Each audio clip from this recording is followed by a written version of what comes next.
What's up, YouTube? It's Strobe Light, and I'm back with another aquarium video. But today is a special day. It's cleaning day. Today I will be doing my monthly cleanings of the tanks and probably the filters as well, just because they can get really gunked up and whatnot. And I'm just going to take you guys along with me while I do that because it might help you out a little bit when you're cleaning your tanks. And maybe I'll learn something from you guys if you give me any tips or anything. Leave them down in the comments if you have any, if you see anything I do wrong or something like that. But hopefully this will help you guys out, showing you how I clean my tanks and maybe giving you some tips and tricks on how you should clean your tanks. What I'm going to start off with is, it's going to be primarily on this 10-gallon tank because I don't want to have to beat a dead horse and keep going through tank by tank. That would just be boring for you guys. But what I'm going to start off with is pulling up all the plants and vacuuming the gravel. I wouldn't, if you're just going to vacuum the gravel, just do it with the plants in the ground because the plants do use the nutrients from the waste and stuff around their roots. But I'm just doing that because I'm going to reorganize this tank and replace some plants and whatnot. So that's going to be the first thing I do, and I will get back to you when I get done. See you in a minute.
Okay guys, I'm back after that quick water change.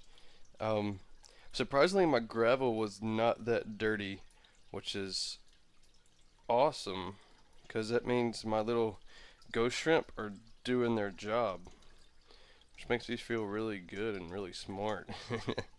But I only did about 20%, maybe about 25 actually. That's just what I usually do. You don't want to do too big of a water change because you don't want to shock the bacteria in your filter. So I just did 25. If you remember, my water line was probably about right here. So that's probably about 20, 25. But here's all the aftermath. Pretty nasty. So next I think I'm going to clean out my filter. Just because I got the dirty aquarium water here, I can just rinse it out real quick. Because remember, always rinse your aquarium media in aquarium water so you don't kill all your bacteria and have to go through the cycling process again. So I'll be back after I've done that. Okay, I have all my aquarium filter out. It's right here. Just rinse in the bucket of water that I did the water change. So just squeeze it out a couple times. This little thing comes with the filter, the Aqueon. And it has like the little pad in front of it just for more space. So just take these two sponges. I'm just going to squeeze them out a couple bit. You can notice how dirty the water is, which is awesome. Keeping that tank clean. And this is probably loud as all get out right now because there's nothing in there muffling the flow. But looks like the fish are enjoying themselves, picking up all the scraps and whatnot. So I'm just going to stick this back in here. Another thing I like to do with my HOBs is kind of like Stick your finger in there, rub around a little bit, get all the slime and whatnot out. It's just going to get sucked up by your filter again, but hopefully it gets caught in the sponge that time. But yeah, that's what's going on right now. Next, I'm going to add my water, or actually I'm going to put this back in and add my water, and then we will get on to the next step. So I'll be right back, guys. Alright guys, I'm back with my water that I'm about to put back in the tank. But this is water straight out the tap, and one thing you need to do with this water before you put it back in your fish tanks is treat it with some kind of stress coat or water fixer that takes out chlorine and other kinds of chemicals that could be in it. And also, stress coat has some beneficial medicine that helps with the fish's scales and overall health, which is nice. I like using this stuff. And it's relatively cheap, probably about $7 for this bottle, and this has lasted me probably about 3 or 4 months so far. So yeah, it's pretty nice stuff, and it has directions on the back in case you don't know how to use it. But it's definitely required if you're going to use tap water. Maybe not so much for well water, but I would still recommend treating your well water because there might be other kind of minerals or metals or something in there that could cause harm to your fish. But I do a very let's put it sketchy way of putting water back in my tank. There is multiple other ways you can do it. You can do it cup by cup or gallon by gallon, however big your tank is. Just the problem with that, of pouring it in, you can move around your gravel or your substrate and cause it to be uneven or so, or not like it, or cause another mess.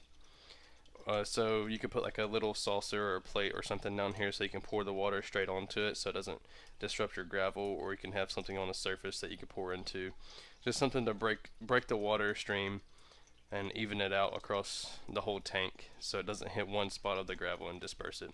But I'll show you guys how I do it, and the way I do it slowly adds the water so that allows better acclimation for the fish to the water, and also keeps the temperature even, because the temperature in my tank right here is probably about 77 or 78 degrees, and this water is probably 75, 76, depends on how cold it is coming out of the tap.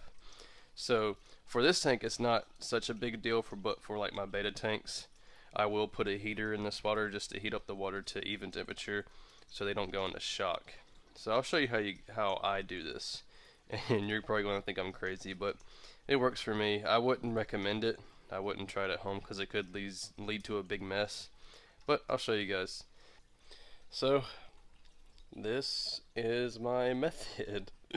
Like I said, it's really sketchy, and this bucket could fall at any time, but I have faith in myself that I can set up a bucket so it doesn't. Oh no, my net fell in there. Crap. There we go. But what I do is I get the bucket of water, set it on top of the tank, get the siphon, and just siphon it out into there very slowly so it fills up at a nice consistent rate that's not too fast, and lets everybody acclimate evenly.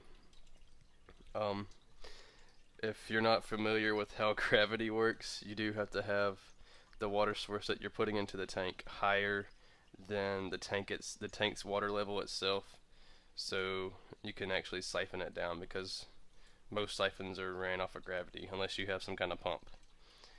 So that's why I do that, and it probably looks really sketchy, and it kind of is, because you can knock a lot of things loose. Your bucket could fall over and just be disastrous. But this is how I do it, and once this fills up I will be back, and from that point I'll probably just go ahead and put all my plants back in and probably add a little bit of fertilizer as well. So I'll see you guys then. Alright guys, got the water back in, nice, safe and sound, and now it's going to be time to rescape this tank. I have a couple ideas of what plants I want to go where, but we'll see how it plays out and all that jazz. So I'll be back once I get all these plants planted back and how I want them, and then we'll go from there. See you in a little bit.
Alright guys, so this is what I decided to stick with for right now. This might change over time, but it looks kind of bland right now just because I need to go and straighten everything up and let all the particles and whatnot settle down and get sucked back up into the filter.